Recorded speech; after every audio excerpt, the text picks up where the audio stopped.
지난주에 우리는 프리칭과 티칭의 차이점에 대하여 살펴보았습니다. 오늘부터 하나님의 말씀이 선포될 때마다 무엇이 프리칭인지 무엇이 티칭인지 구분할 수 있기를 소망합니다. 이제 우리에게 선포하신 복음의 말씀 요한복음 9장을 통하여 하나님의 진리를 여러분과 나누고 싶습니다. 예수님은 길을 가시다가 날 때부터 소경된 사람을 보셨습니다. 소경은 태어날 때부터 소경이었기 때문에 소경의 운명은 이미 정해져 있는 것처럼 보입니다. 그의 운명은 평생 남의 도움으로만 생존할 수 있는 거지로 살아가는 것입니다. 흥미로운 것은 이 소경이 예수님께 자신의 눈을 뜨게 해달라고 치유를 요청하지 않았다는 사실입니다. 오히려 예수님은 그에게 다가가셨습니다. 여기에서 생각하셔야 합니다. 소경은 치유를 요청하지 않았으나 예수님이 소경을 치유했습니다. 오늘 성경 본문과 비슷한 스토리가 다른 복음서에도 기록되어 있습니다. 소경된 사람이 고침을 받는 기적이 기록되어 있습니다. 두 개의 경우밖에 없어요. 아픈 사람이 예수님을 찾거나 아니면 반대로 예수님이 아픈 사람을 찾는 경우입니다. 마태복음 9장 27절, 마태복음 12장 22절, 마태복음 15장 30절, 마가복음 8장 23절, 그리고 마가복음 10장 47절 전부 다 소경이 예수님을 찾아갔어요. 다윗의 자손이여 우리를 불쌍히 여기소서 치료받기를 원하나이다. 그런데 오늘 성경 본문은 반대입니다. 예수님이 소경한테 찾아간 것입니다. 무엇을 의미할까요? 오늘 스토리를 통해 진실로 중요한 진리가 계시된다는 것입니다. 정확한 목적을 가지고 예수님은 소경을 치료하셨고 오늘 이 시간 그 목적이 저와 여러분에게 알려지기를 원하십니다. 이제 소경 앞에서 예수님과 제자들 간의 대화가 시작됩니다. 이 순간 우리의 시선을 소경한테 고정시키십시오. 지금 소경은 무엇을 하고 있는가? 지금 소경의 마음은 어떤 상태인가? 소경은 예수님과 제자들 간의 대화를 귀로 듣습니다. 예수님, 누구의 죄로 이 사람이 소경이 되었습니까? 하나님의 일이 나타나기 위해서이다. 소경은 이 순간 한마디도 하지 않고 듣기만 합니다. 듣기만 하는 소경의 마음 상태를 우리는 감히 상상할 수조차 없습니다. 태어날 때부터 모든 것이 암흑입니다. 칼라도 아니고 흑백도 아니고 말 그대로 빛이 존재하지 않는 암흑입니다. 우리는 평생을 고통의 감옥 속에 갇혀 있는 소경의 마음을 알 수가 없습니다.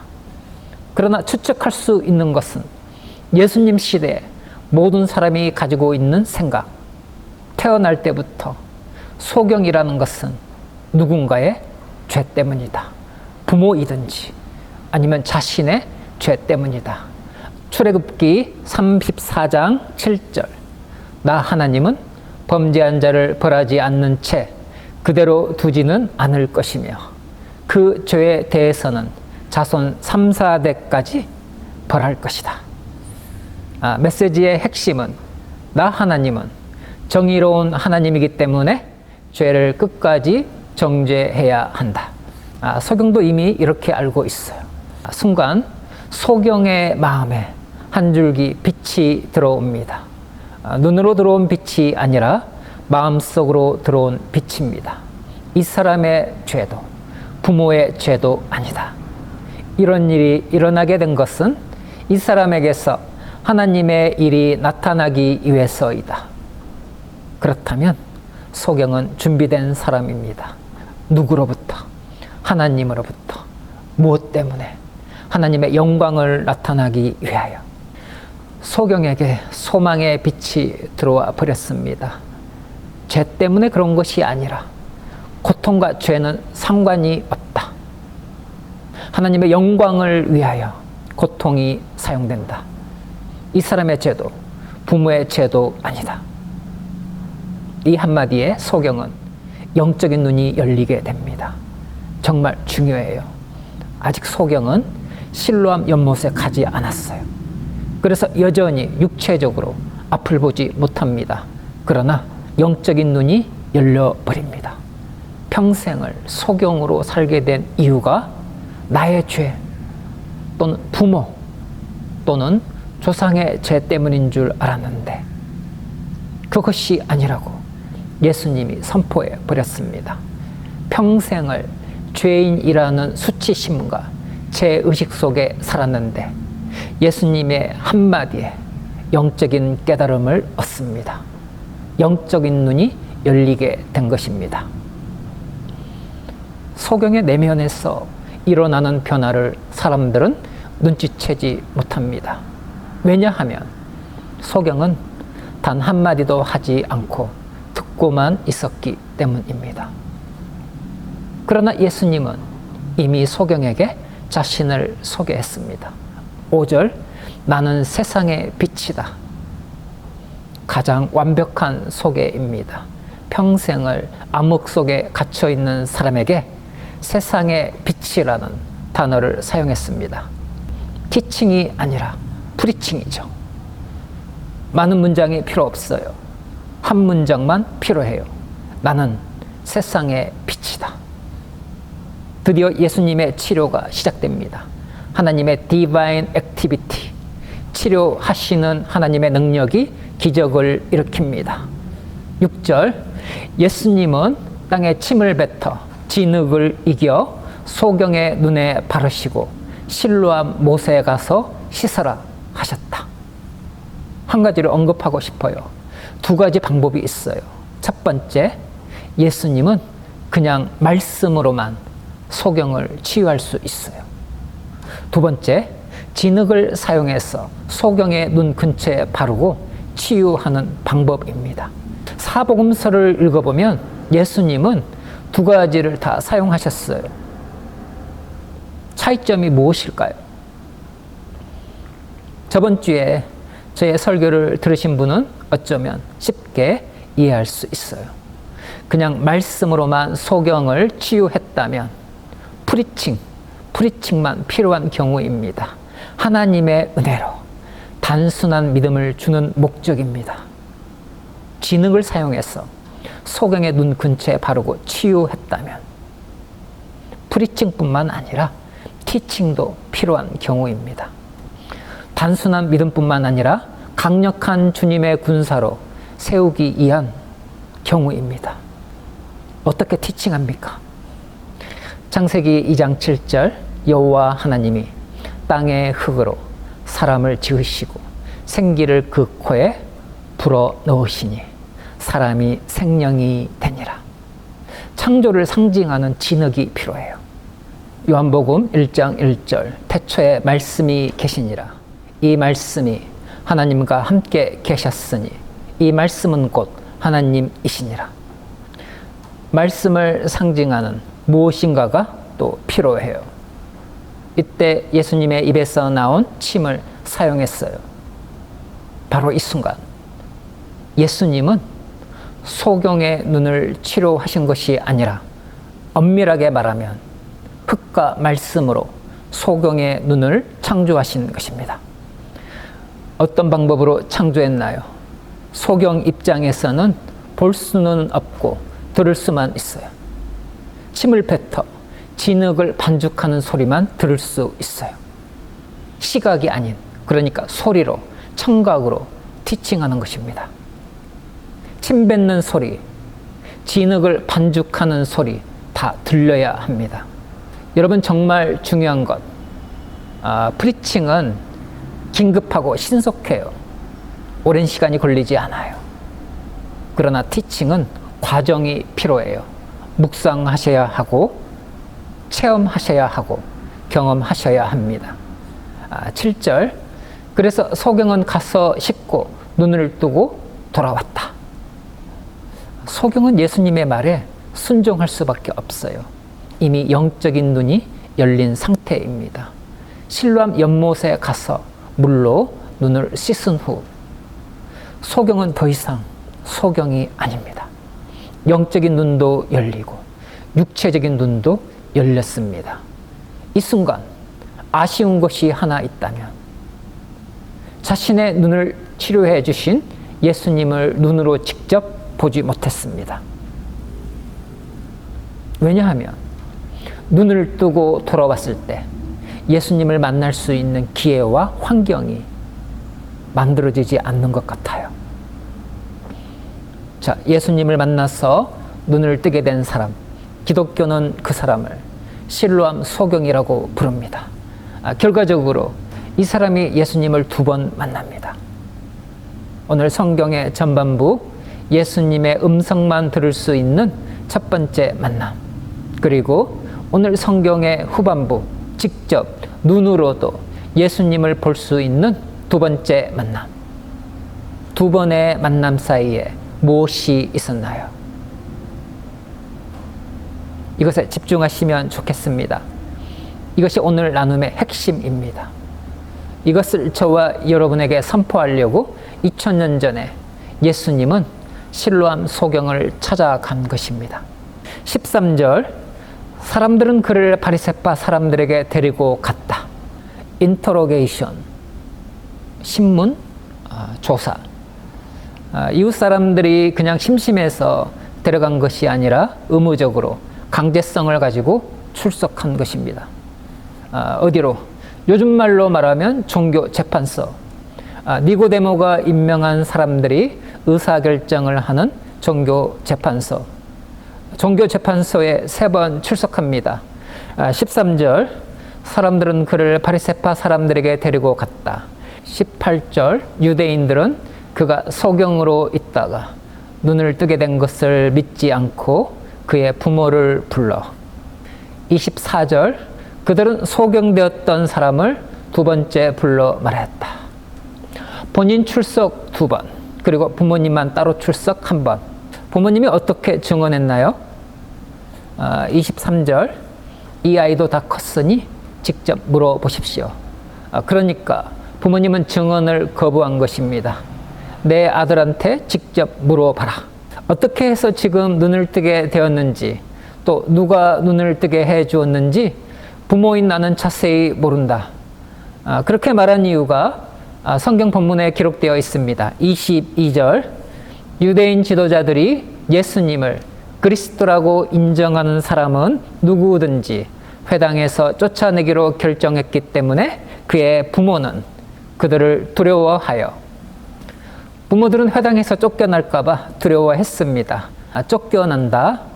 여기에서 단어 excommunication이라는 종교적인 단어가 등장합니다. 파문, 출교라는 의미로 번역됩니다. 기독교 역사를 보면 이 단어가 일반적인 사람들한테 유명하게 된 사건이 있었습니다. 1521년 카톨릭에서 종교 개혁을 주도한 마틴 루터를 파문합니다. 이때 파문을 뜻하는 단어 excommunication이 사용되었어요.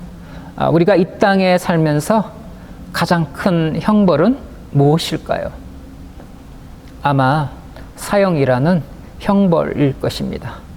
이보다 더 가혹한 것이 없습니다. 그런데 중세시대까지 기독교 역사 1000년 동안 이보다 더 가혹한 형벌이 존재했습니다. 그리고 실제로 이 기간 동안 1000년 동안 기독교 안에서 사람들은 이 형벌을 받는 것을 가장 무서워했습니다. 바로 excommunication입니다. 지금 살고 있는 이 땅뿐만 아니라 죽은 후에 가는 사후 세계, 천국에서도 영향이 미치는 형벌입니다. excommunication은 어떤 사람을 하나님의 백성에서 제외시키는 형벌입니다. 이 형벌을 받은 사람은 당연히 하나님께 예배드리지 못합니다. 하나님의 은혜를 받을 수 없는 사람으로 선포하는 형벌입니다. 그래서 중세시대에 excommunication과 사형을 선택하라고 하면 경건한 기독교인은 사형받는 것을 선택합니다. 왜냐하면 사형은 목숨을 잃어버리지만 천국에 갈 수 있기 때문입니다. 엑스커뮤니케이션은 천국에 갈 수 없는 형벌입니다. 1000년을 지속한 카톨릭의 권위가 마틴 루터를 파문합니다. 하나님이 붙들어주지 않으면 견디기 어려운 형벌입니다. 22절, 부모들은 회당에서 쫓겨날까봐 두려워했습니다. 회당에서 쫓겨난다. 무엇을 의미하나요? 바로 엑스커뮤니케이션입니다. 부모는 그것을 두려워하는 것입니다. 결론은 어떻게 기록되어 있습니까? 유대인 지도자가 이렇게 종교 재판을 합니다. 34절, 내가 제 가운데서 태어난 주제에 우리를 가르치려고 하느냐 하고 그를 쫓아내 버렸다. 엑스커뮤니케이션 해버렸어요. 예수님 시대에도 이 판결은 굉장히 심각합니다. 다른 사람이 이 판결을 받은 사람한테 2m 이내로 접근할 수 없어요. 이 판결을 받은 사람은 회당에 갈 수도 없고 예배 드릴 수도 없어요. 죄를 지은 후 제사를 드리고 싶어도 예루살렘 성전에서 받아주지 않습니다. 영원히 공동체에서 추방당합니다. 완전히 사회에서 고립되고 마을에서 추방당합니다. 유대인은 선민의식이 있는데 이 판결을 받은 사람은 더 이상 하나님의 백성이 아닙니다. 여러분 잘 생각해 보세요. 그 시대의 최강의 국가, 로마의 압제 속에서 유대인들은 핍박을 당하고 살고 있습니다.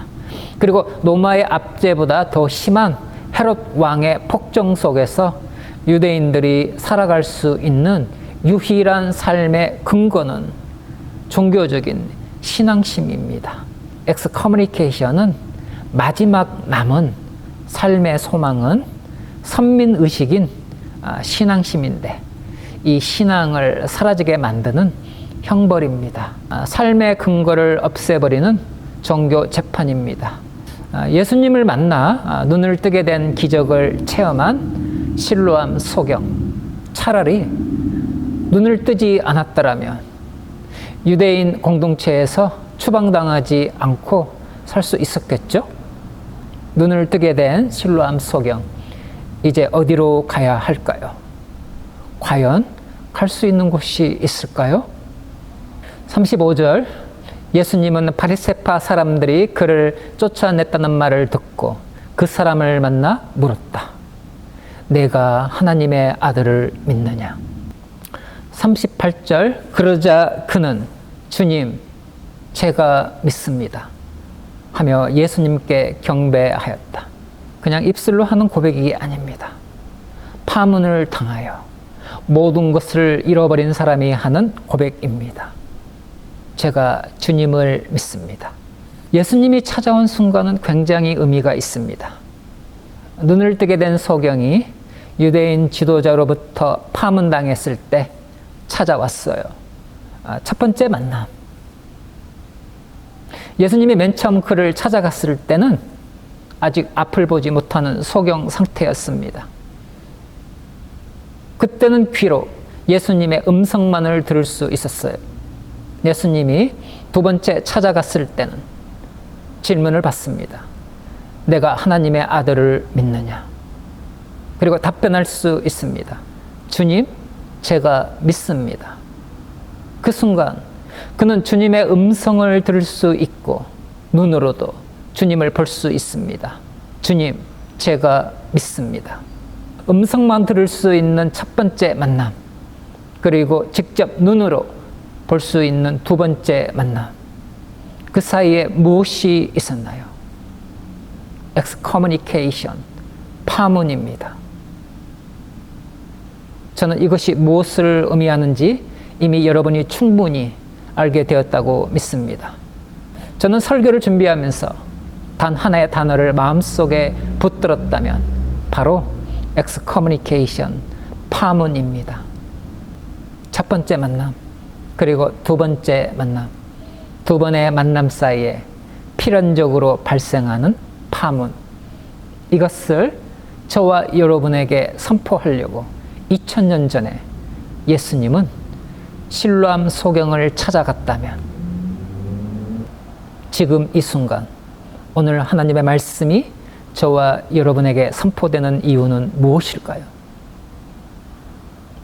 그것은 바로 이 땅에 살면서 주님을 따르는 모든 그리스도인은 이미 파문당했다는 것입니다.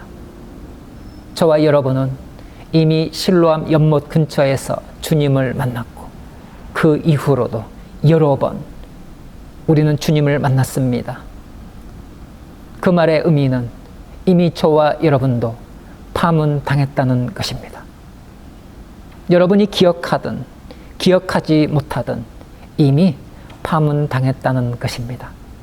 그래서 오늘 성경 본문인 요한복음은 우리에게 질문을 하도록 만듭니다. 저와 여러분은 어디에서 파문당했습니까? 눈을 뜨게 된 소경이 파문당했을 때 주님이 다시 찾아온 것처럼 우리가 파문당했을 때 주님은 다시 찾아오셨습니다.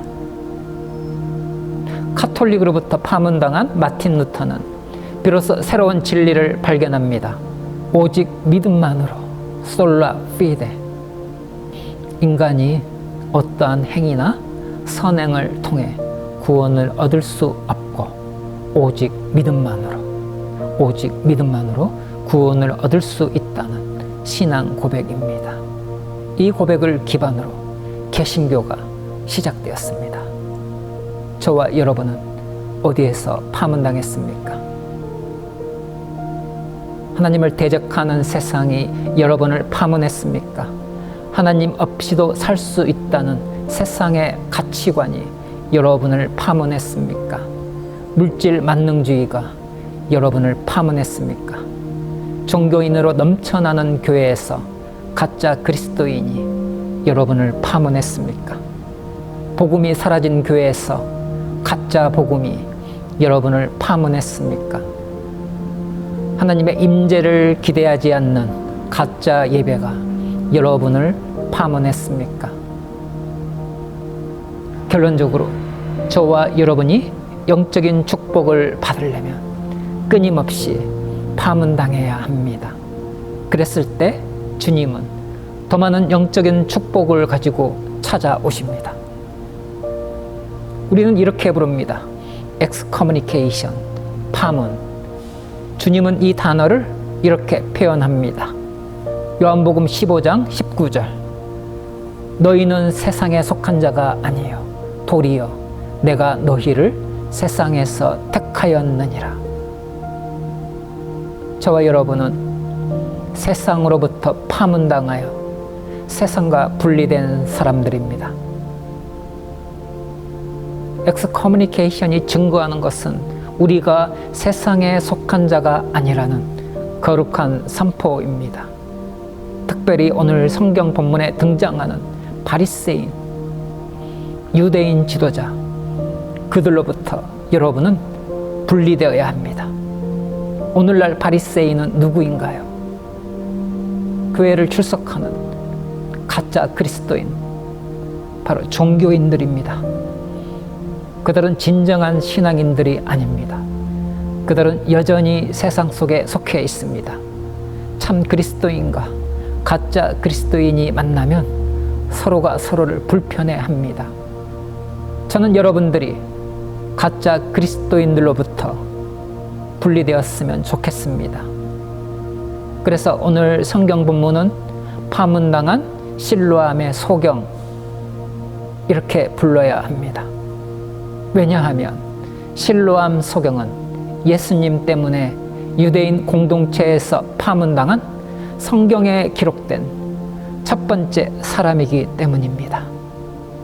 물론 파문을 당하지 않아도 저와 여러분은 예수님의 음성을 들었기 때문에 천국에 갑니다. 그러나 예수님이 원하시는 것은 영적인 세계에서 세상과 분리된 후 오직 예수님만을 의지함으로 말미암아 하나님의 전신갑주로 무장한 주님의 군사가 되는 것입니다.